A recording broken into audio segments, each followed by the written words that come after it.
কোটা সংস্কার আন্দোলনের শিক্ষার্থীদের উপর হামলা চালিয়েছেন ছাত্রলীগের নেতাকর্মীরা। হামলায় আন্দোলনকারী শিক্ষার্থীদের অনেকেই মারধরের শিকার হয়েছেন। আক্রান্ত শিক্ষার্থীদের মধ্যে ছাত্রীরাও রয়েছেন।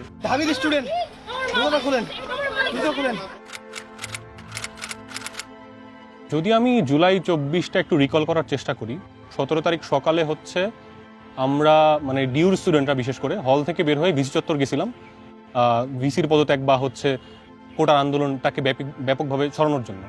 তো তখন আমরা গায়েবানা জানাজা করি এবং ওই দিনকেই পুরো ঢাকা ইউনিভার্সিটি এবং জাহাঙ্গীরনগর ইউনিভার্সিটি ক্র্যাকডাউন করা হয়।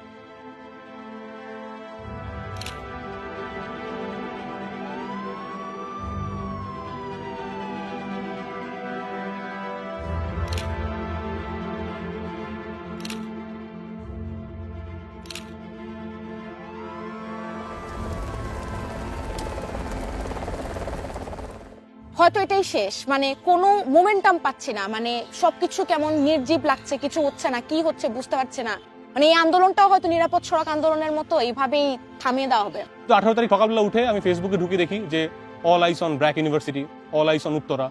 সো পুরো ঢাকা শহর তখন প্রাইভেট ইউনিভার্সিটির ছেলে মেয়ে দখলে ছিল। 18 জুলাইতে যদি বেসরকারি স্টুডেন্টরা না নামতো আসলে কি হতো? আসলে এটা একটা ফ্যাক্ট। বেসরকারি বিশ্ববিদ্যালয় যদি না নামতো এই 5ই আগস্ট হতো না এবং স্বৈরাচার শেখ হাসিনার কোনো অবস্থাতেই সেটার পরিবর্তন হতো না এবং এই রেজিমে আগের রেজিমে থেকে যেত।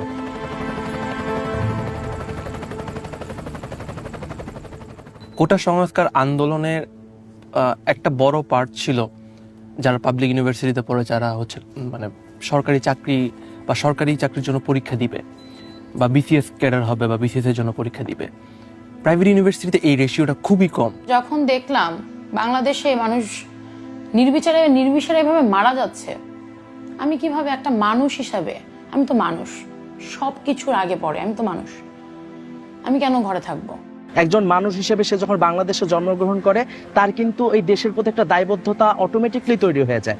যখন এই আন্দোলনের সময় আমরা দেখতে পাচ্ছি যে আমার দেশের মানুষকে মারা হচ্ছে, আমার ভাইদেরকে মারা হচ্ছে, ঢাকা ইউনিভার্সিটি আমার বোনদের রক্তে রঞ্জিত করে দেওয়া হচ্ছে, এই সময় আসলে একজন প্রাইভেট ইউনিভার্সিটি স্টুডেন্ট বলেন আর যে কোনো সাধারণ মানুষ বলেন, তারা কিন্তু চুপ করে বসে থাকতে পারবে না। আমরা দেশের স্বার্থে নেমেছিলাম, আমরা আসলে আমাদের ভাই, আমরা আসলে প্রাইভেট পাবলিক এইভাবে করিনি, মানুষ আমাদের ভাই, দেশের নাগরিক, তাদের জন্য আমাদের নামা লাগবে। একটা মানুষ যখন একটা সত্য জিনিস নিয়ে লড়াই করতে নামে তখন তাকে দাবিয়ে দেওয়া হচ্ছে বা দাবিয়ে দেওয়ার চেষ্টা করা হচ্ছে। তো এইটা যখন আসলে ওরা বারবার চেষ্টা করছে যে না দাবাই দিই, ও কথা বলছে গলা চেপে ধরি, আমরা না তত বেশি আরো ফুয়েল পেয়েছি, আমরা আরো দ্বিগুণ শক্তিতে আসলে ঝাঁপিয়ে পড়েছি।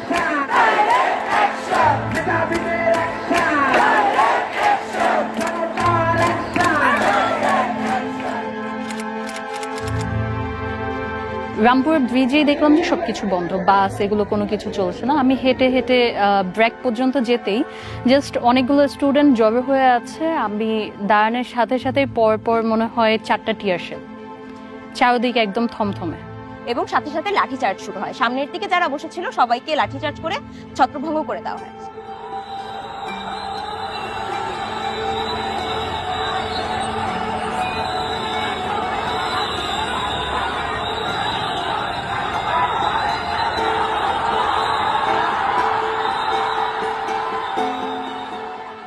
তারা হচ্ছে ওই সাউন্ড গ্রেনেড বা স্মোক গ্রেনেড থ্রো করছে, স্মোক গ্রেনেডের উপর দিয়ে তারা হচ্ছে 2টা লাঠি বাড়ি দিচ্ছে। এরকম মানে প্রথমে এরকম একটা ছোট ধাওয়া পাল্টা ধাওয়া হয়েছে। এক পর্যায়ে এসে তারা হচ্ছে ফুল ফ্লেজেডলি রাবার বুলেট বলেন বা প্যালেট গান বলেন সেটা ইউজ করা শুরু করছে।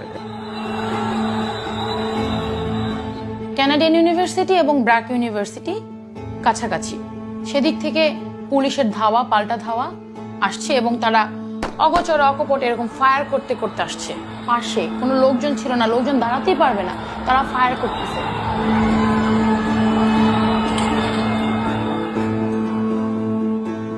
পুলিশ কি করলো, এই সাইডটা থেকে আমাদের এই যে গ্লাস ছিল আরো আমাদের এই পাশের কিছু রুম, এগুলো সবকিছু ভেঙে, কারণ এটা আটকানো ছিল, ওনারা ভেঙে এখান থেকে আমাদের এখানে সিঁড়ি আছে, এই সিঁড়ি থেকে ওনারা রুপে চলে যায়।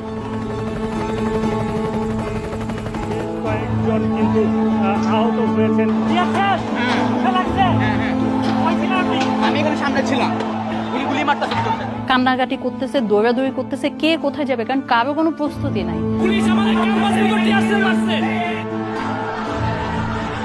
ব্রাকের সামনে থেকে অনেক ছেলেপেলেরা এত আহত হয়ে গেছে, এত রক্ত, হাঁটতে পারছে না। একটা ছেলে একটা লাঠি কোন রকম রাস্তায় পেয়েছে, ওটা দিয়ে ভর দিয়ে হাঁটছে, তারপরে সে রাজপথ ছাড়ছে না। এটা যে কি আবেগ, কি অনুভূতি আমরা তখন ফিল করতে পেরেছি। এটা আমাদের বাংলাদেশ, কারণ বাংলাদেশটা যে এরকম একটা নির্মমতার শিকার হবে এটা 18 জুলাই না আসলে আসলে কেউ কখনো উপলব্ধি করতে পারতো না।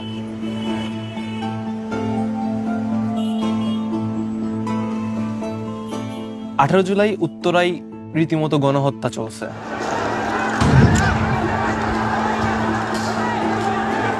এটা ছিল আমার লাইফের সবচেয়ে ট্রমাটিক ডে, এবং আমি মৃত্যুর সামনে থেকে ফিরে আসছি বলা যায়।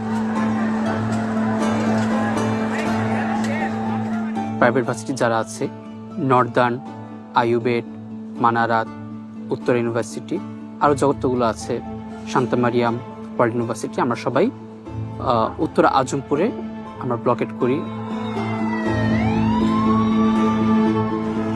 এই জায়গাটাই 18 তারিখের এমন যুদ্ধাবস্থা তৈরি হয়েছিল।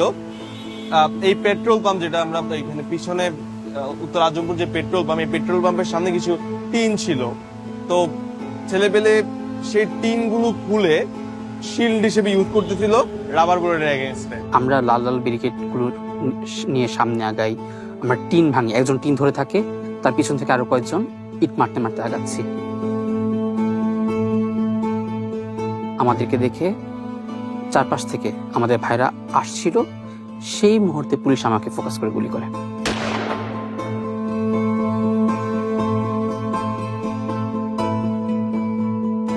আমার কাছে মনে হচ্ছিল যে হয়তো আমার মাথায় লাগছে বা মাথার খুলি উড়ে গেছে, কারণ তখন আমি চারপাশ সব অন্ধকার দেখছিলাম। তখন মুখে হাত দিয়ে আমি বসে পড়ি, ফিল করি যে মুখ থেকে রক্ত, গরম গরম রক্ত আমার হাতে এসে লাগছে। তো তখন আমি চিল্লাইতে থাকি, স্লোগান দিতে থাকি। তখন এসে আমাকে রেস্কিউ করে, তারা ইট মারে থানায়, ইট মারতে মারতে আমাকে নিয়ে যায়। ফার্স্ট আমি কিছুক্ষণ হাঁটছিলাম, তারা আমাকে হেঁটে হেঁটে নিয়ে যাচ্ছিল। আমি বললাম যে ভাই আমি পারতেছি না, আমার পুরো হাতটা মনে হচ্ছে যে হাত ভেঙে গেছে। তখন তারা আমাকে কোলে নেয়। ওই সময় হচ্ছে আমি ভিক্টোরি সেন্টার দেখে।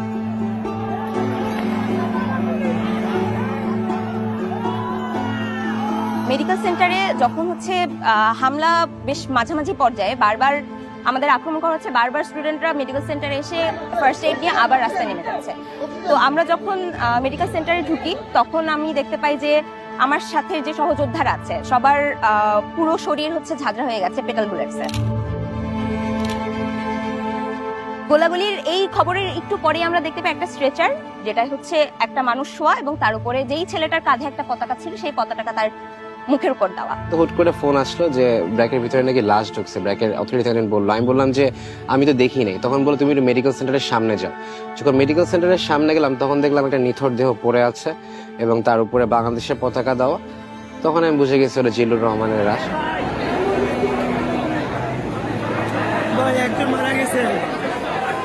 সবাই কান্নাকাটি ওই মুহূর্তটাতে, মানে সবার তো একেবারে সমবয়সী ছেলে মেয়ে ওইখানে। ওই অনুভূতিটা কি, মেয়েরা চিৎকার করে কাঁদতেছে যে আমার ভাইকে মেরে ফেলছে, আমার ভাইকে মেরে ফেলছে, আমরা এখানে কিভাবে থাকি। মেয়েরাও তখন চলে গেছে রাস্তায়। একটা ছেলে আসছে, মারা গেছে গুলিতে, সরি। ও জানতো না, মানে ওর বাসায় কেউ জানতো না যে ও এখানে আসছে। ও না বলে আসছে, এবং ও না বলে আসছে, ওর বাসায় জানতো না যে তার ছেলে মারা গেছে, কারণ তার ফোন থেকে না কল করা হয়েছিল। আমাদের ভার্সিটির সামনে একটা ছেলে, না দুইটা ছেলে মারা গেছে, অনেকে আহত হয়েছে, নিহত হয়েছিল দুজনের একজন আমাদের ভার্সিটির মধ্যে ফায়ার করে তাকে হত্যা করা হয়েছিল, আর একটা ছেলেকে জাস্ট মাথায় গুলিটা লেগেছে এবং তার মগজগুলো, রক্তগুলো একসাথে গলে পড়েছে, সেই স্পটে মারা গেছে, এবং তাকে হাতে হাতে সবাই ধরেও নিয়ে গিয়েছিল। তার বাসায় কেউ জানতো না যে তার ছেলে এই আন্দোলনে এসেছে এবং তার ছেলে মারা গেছে। সে বাসা থেকে বলেই আসে না। আমাদের ছেলে মেয়েরাই এইখানে, এইখানে এরাই আন্দোলন করতেছে, এই মানুষগুলোর উপরেই বুলেট চালাচ্ছে, মানে এদের জানের কি কোনো দাম নাই? শুধু ব্র্যাকের স্টুডেন্টই ছিল হাজার হাজার, ইস্ট ওয়েস্টের স্টুডেন্ট, কানাডিয়ানের স্টুডেন্ট, ওই দিকে হচ্ছে বাড্ডার দিকের এত স্টুডেন্ট, প্রতি মুহূর্তেই হচ্ছে মানে স্টুডেন্ট আসছে, তারা হচ্ছে বুলেট বের করছে, ব্যান্ডেজ করে নিয়ে যাচ্ছে, আবার আন্দোলনে চলে যাচ্ছে। ভাইয়ারাও এক একজন মানে বুলেট নিয়ে হাসতেছে, বডির বিভিন্ন জায়গায় বুলেট, রক্ত বের হচ্ছে, আমরা সূচের মতো জিনিস দিয়ে, তারপর বিভিন্ন জিনিস দিয়ে হচ্ছে বুলেটগুলো বের করে দিচ্ছিলাম, বায়োডিন দিয়ে, আবার হচ্ছে কটন দিয়ে রেখে দিচ্ছিলাম, তারা সেই অবস্থায় আবার চলে যাচ্ছে, কেউ খুঁড়ে যাচ্ছে পায়ে ওই বুলেট নিয়ে। ঢাকার যে বৃহত্তর জায়গাগুলো আছে, রামপুরা, তারপরে বাড্ডা, অন্যদিকে বসুন্ধরা, উত্তরা, মিরপুর, ধানমন্ডি, এই যে জোনগুলো আছে বেসরকারি বিশ্ববিদ্যালয়ের শিক্ষার্থীরা নিত্যদিন যে তেজগাঁও আছে, এই জোনগুলাকে কিন্তু আসলে একটা মানে অনেকগুলো ডট হিসাবে যদি আমরা ধরি, এই ডট গুলাকে আসলে পুসআপ কানেক্ট করেছে। সত্যি কথা বলতে আমার কাছে মনে হয় প্রাইভেট ইউনিভার্সিটির স্টুডেন্টরা শুধুমাত্র 18 জুলাই থেকে না, মানে আমি আমার ব্যক্তিগত অভিজ্ঞতা থেকে যেটা দেখেছি, জাহাঙ্গীরনগর বিশ্ববিদ্যালয়ে যখন 14, 15 এবং 17 তারিখ 3 দিনই হচ্ছে আমরা ভয়াবহ আক্রমণের শিকার হই, কিন্তু 15 তারিখের যে রাতের বেলা যে আক্রমণটা, যেটা লাইভ সামাজিক যোগাযোগ মাধ্যমে সবাই দেখতে পেয়েছে, তো 16 তারিখ আসলে জাহাঙ্গীরনগর বিশ্ববিদ্যালয়ে বিশাল বড় একটা জনস্রোত নামে, এবং এই জনস্রোতের আমি বলবো 60% ছিল আমাদের ক্যাম্পাসের বাইরের শিক্ষার্থীরা, অর্থাৎ বিভিন্ন প্রাইভেট বিশ্ববিদ্যালয়ের শিক্ষার্থীরা। আমাদের পাশেই ড্যাফোডিল ইন্টারন্যাশনাল ইউনিভার্সিটি আছে, উত্তরা ইউনিভার্সিটি আছে, গণবিশ্ববিদ্যালয় আছে, এই ধরনের বিভিন্ন প্রাইভেট বিশ্ববিদ্যালয়ের শিক্ষার্থীরা কিন্তু একদম শুরু থেকে, অর্থাৎ যখন থেকে আমাদের উপর হামলা হলো তখন থেকেই তারা আমাদের পাশে একদম সশরীরে, অনলাইনে সমর্থন তো আছে কিন্তু একদম সশরীরে তারা আমাদের সাথে এসে দাঁড়িয়েছিলেন। জাহাঙ্গীরনগর ইউনিভার্সিটি বলতেছিল যে ওদের সবকিছু বন্ধ করে দিচ্ছে, লাইট বন্ধ করে দিচ্ছে, ছাত্রলীগ পুলিশ অত্যাচার করতেছে, গুলি চালাচ্ছে, কেউ বের হতে পারতেছে না। তখন আমাদের এই ড্যাফোডিল ইন্টারন্যাশনাল ইউনিভার্সিটি থেকে আমরা প্রায় অনেক স্টুডেন্ট, প্রায় কয়েক হাজার স্টুডেন্ট তাদের ওখানে যায়, এখান থেকে কিন্তু অনেক দূরে ড্যাফোডিল, সেখানে যাই তাদেরকে উদ্ধার করার জন্য। এটা আমাকে অনেক আন্দোলন কেন্দ্রিক অনেক স্পেয়ার যোগায় যে হ্যাঁ আমরা হয়তো বা কিছু না করতে হলে এটা করছি, অন্তত আমাদের এক পাবলিকান ভাইদের সহযোগিতা করছে। একটা ছেলের হাতের এখানে গুলি লাগছিল, ওই ওই ওই ছাত্রলীগের ছেলে পেলেদেরই গুলিতে, ওর এখানকার হাড়টা ফেটে বাইরে বের হয়ে আসে। ডাক্তার হচ্ছে দূর থেকে মানে ওর যে এখানে মাসলে যে ইনজেক্ট করবে অ্যানেস্থেসিয়া, এটা দেওয়ার একটু ওয়ে ছিল না, মানে মাসলটা খুলে মানে ঝুলে আছে এখানে, আর সাদা হাড়টা বের হয়েছে, হাড়টা ফেটে গেছে। মহিলা যে ডাক্তার ছিল উনি কানতেছে আর দূর থেকে এভাবে স্প্রে করতেছে অ্যানেস্থেসিয়াটা, এরকম একটা অবস্থা। তো আমি ওনাকে নিয়ে গেলাম যে ম্যাম কিছু করা যায় কিনা, কিছু একটা দেন, বেঁধে দিই অন্তত। বুলেট তো আর বের করার ওয়ে নাই ওই সময়। তো ওই মহিলা ডাক্তার উনি আমাকে একটা গজ দিয়ে বললো যে বাবা তুমি হচ্ছে প্রেস করে ধরে রাখো, অনেক বেশি চাপ দিবা। আমি চাপ দিতে গেছি যে ব্যথা দেখে চিল্লাচ্ছিল যে ব্যথা পাচ্ছে, তো বলছে তুমি যত বেশি ব্যথা পাক সমস্যা না, তুমি চেপে ধরে রাখো। তা আমার এই যে আঙ্গুলের এই 3টা ফাঁক দিয়ে হচ্ছে গরম গরম রক্ত চুয়ে পড়তেছিল, মানে দেখতেছিলাম যে ব্লিডিং হচ্ছে, মানে আমি একটু জোরে প্রেস করলে দেখি যে আরো ব্লিডিং হচ্ছে, ওয়ে ছিল না, ব্লিডিং বন্ধ করার ওয়ে নাই, হাত দিয়ে রক্ত বের হচ্ছে। একটু পরে দেখি যে কথা বলতেছে না, আমি হচ্ছে ওর হচ্ছে মুখে এভাবে ধরে মারতেছিলাম যে এই তোমার নাম কি, কথা বলো, চোখ খোলো, no response, he was dead. ওই একই দিনে 5 থেকে 6 জনকে আমরা রাস্তায় সরায় রাখছি, ডেড বডি।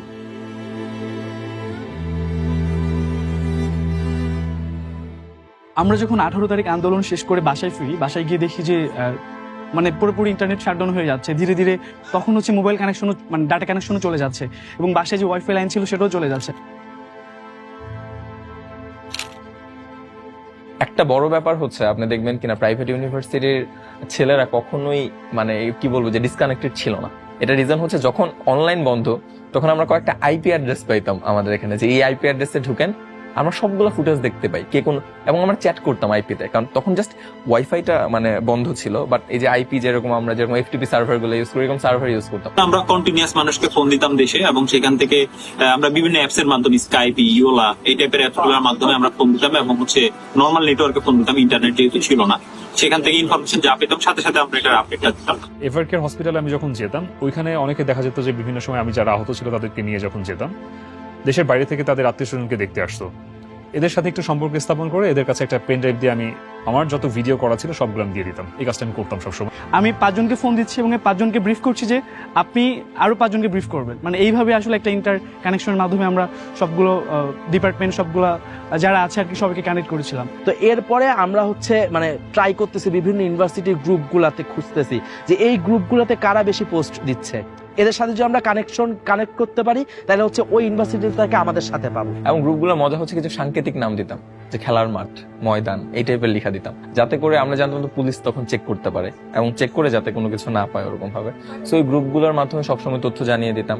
সো এটা কিন্তু অনেক বড় জিনিস, গোটা ওয়ার্ল্ডে আমি জানি না, বাট এই যে জুলাই অভ্যুত্থানে প্রাইভেটের যদি কোনো স্টেক দেওয়া লাগে এই জায়গাটাতে এইটা এইভাবে তুলে আনা লাগবে যে আইপি অ্যাড্রেসের মাধ্যমে সব বন্ধু, বাট আমরা কমিউনিকেটেড আছি, আমরা জানি যে নাহিদ কি বলছে, আমরা জানি যে আসিফ কি বলছে, ওরা আসলে কোথায় আছে বা আমাদের কি স্টেপ নেওয়া লাগবে। কমিউনিকেটেড কিন্তু আমরা সবসময়ের জন্য রয়ে গেছি।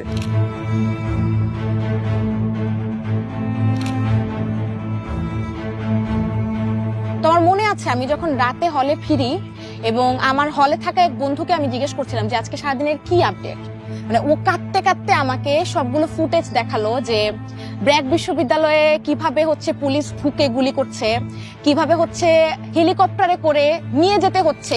আমি বলবো দা ব্রেভারি, মানে যে সাহস আমরাও দেখাতে পারি নাই তখন, তারা পুলিশের সামনে দাঁড়িয়ে মানে পুলিশকে হচ্ছে একদম প্রতিহত করছে। এবং আমরা দেখছি যে ছাত্রলীগকে, যুবলীগকে প্রতিহত করছে ওই জায়গায় দাঁড়িয়ে সবাই, ছেলে মেয়ে সব শিক্ষার্থীরা। তো সেই কারেজটা যদি না থাকতো, সেই সাহসটা যদি আমরা না পাইতাম, এবং ওইটা জানার পরে, ফুটেজগুলো দেখার পরে আমার কাছে মনে হয়েছে যে আন্দোলন থামানো যাবে না।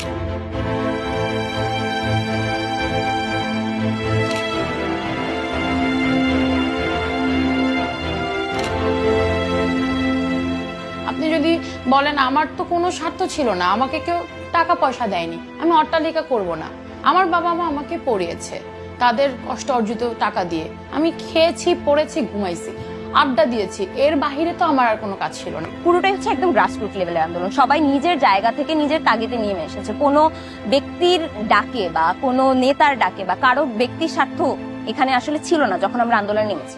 ইন্ডিভিজুয়ালি প্রত্যেকটা মানুষ, প্রত্যেকটা বিশ্ববিদ্যালয়ের শিক্ষার্থী, প্রত্যেকটা শিক্ষক এবং দেশের সাধারণ প্রত্যেকটা মানুষ আসলে অনুভব করেছে যে না, আসলে যে বিগত 15 বছর ধরে স্বৈরাচারের দমন পীড়নের ভিতরে আমরা আসলে সময় অতিবাহিত করেছি, আমাদের আসলে একটা শক্ত জবাব দেওয়ার সময় এসেছে। তো এই অনুধাবনটাই আসলে আমাদেরকে এই আন্দোলনে নিজেদেরকে সম্পৃক্ত করার ব্যাপারে মোটিভেট করেছে। যখন আমরা জানি আমরা সবাই ফুল ফোর্সে নেমে আসলে আমরা একটা সাকসেস পাবো, সেই জন্যই লাস্ট সুযোগটা ছিল প্রাইভেট স্টুডেন্টদের জন্য। আমরা প্রাইভেট স্টুডেন্টরা শেষ সময় পর্যন্ত নামি এবং আলহামদুলিল্লাহ আমরা আসলে 5ই আগস্টের সেই বিজয়টা, কাঙ্ক্ষিত বিজয়টা আসলে অর্জন করি। পুরো জুলাই মুভমেন্টে আমি দেখেছি যে আমাদের ভার্সিটির মেয়েদের উপস্থিতি খুবই লক্ষণীয় পর্যায়ে ছিল, যে ওভাবে আলাদা করা যাচ্ছিল না যে ছেলে বেশি বা মেয়ে বেশি, খুবই সমান তালে তারা এসেছিল। একটা জিনিস থাকে যে এইসব মারামারি কাটাকাটির ভিতরে সাধারণত ছেলেরা যাবে, মেয়েরা এইসব জায়গায় কেন যাবে, এই ব্যারিয়ার গুলো কাটিয়ে উঠেও অনেকে বাসায় অনেক ঝামেলা করেও এই আন্দোলনে এসেছে। One of the main masses of the people who delivered July or August, the private universities, শুধু প্রাইভেট ইউনিভার্সিটি স্টুডেন্ট না, ওয়ার্কিং ক্লাস মানুষ, মাদ্রাসা স্টুডেন্ট, তাদের কিন্তু ওইভাবে স্টেক হওয়ার কোনো চ্যানেল নাই। প্রাইভেটের স্টুডেন্টরা, স্পেসিফিক্যালি প্রাইভেটের স্টুডেন্টরাও যাতে দেশ গঠনে একদম প্রত্যক্ষভাবে ভূমিকা রাখতে পারে এরকম কোনো ধরনের একটা এক্সেস তৈরি করে না। সেটা রাজনীতিতেও হতে পারে, সেটা আসলে পাবলিক সেক্টরগুলোতেও হতে পারে, প্রাইভেট সেক্টরগুলোতেও হতে পারে। প্রাইভেট হোক, একজন বিহারি হোক বা একজন মাদ্রাসার শিক্ষার্থী হোক, পাবলিকের হোক, একজন রিক্সাওয়ালা হোক, যেই হোক, এই আন্দোলনে যেই আহত হয়েছে, যেই শহীদ হয়েছে, তাদের সকলকে প্রপার মর্যাদা দেওয়া উচিত। পরবর্তীতে যদি যে কোনো গভর্নমেন্ট, যে গভর্নমেন্টে আসুক না কেন, যারা হচ্ছে জনগণের ম্যান্ডেট নিয়ে নির্বাচিত সরকার হবে, তারা যেন কখনো জনগণের গায়ে যেন হাত না তুলে। ঢাকা শহরের প্রত্যেকটা দেয়ালে যে গ্রাফিতি হয়েছে সেখানেই সবাই বলে দিছে যে তারা আসলে কেমন দেশ চায়, যেখানে বৈষম্য থাকবে না, যেখানে হচ্ছে আমরা যেই মনে করেন সিস্টেম্যাটিক অপারেশন দেখে আসছি সেটা থাকবে না। নতুন বাংলাদেশকে তারা যাতে মানে স্বাগত জানাইতে পারে, ওই বাংলাদেশ যাতে আসে, ওই সিওরিটিটা যদি আমি কখনো পাই, আজকে একবার না, যদি 10 বার জুলাই আসে আমি 10 বার জুলাই ছাড়তে পারি। আমাদের যারাই মাঠে ছিল সবারই ভাষ্য ছিল যে যত কিছুই হোক আমরা মাঠ ছাড়বো, এবং যারাই আহত হয়েছে, যারাই গুলি খাইছে, ভাই আমি মরে গেলে মরে যাই, কিন্তু আপনারা এই খুনি হাসিনার পতন করে তারপরে মাঠ ছেড়ে যাবেন। আম্মুকে ভালো করে না বলে আমি চলে আসছি। জাস্ট আসার সময় আমার ছোট বোনকে বলে আসছি যে আম্মুকে দেখে রাখিস, আর আমার যদি লাশ আসে এই লাশ আমাকে কত না পর্যন্ত এই লাশ যেন দাফন না করে।